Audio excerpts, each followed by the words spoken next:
Today we are going to build a salad for balanced blood sugar, leftovers edition. The goal is to make the base of your meals heavy fiber. Fiber is great for balancing blood sugars, keeping you fuller longer. So we're gonna add some greens. Next, we're gonna add some additional fiber in the form of color. So we have some red cabbage here. We're also gonna add some sugar snap peas, which add a nice little bit of crunch. And we're gonna add some shredded carrots for a little bit of color and fiber.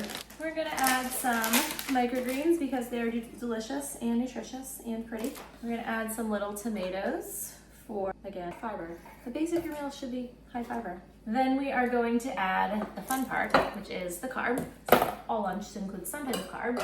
And here we have some leftover pesto pasta. So for balanced blood sugar, I would keep your carb serving to about a cup or half a cup depending on what it is. And then we need to add some protein. So we're using some leftover chicken breast today. And lastly, we're gonna add some healthy fats. These are pistachios. You'll also get a little bit of healthy fat in your dressing, so you just wanna make sure you're not adding too many healthy fats from a calorie perspective. But again, fats are great for stabilizing blood sugar. So we have some fun ingredient here, which is some kraut.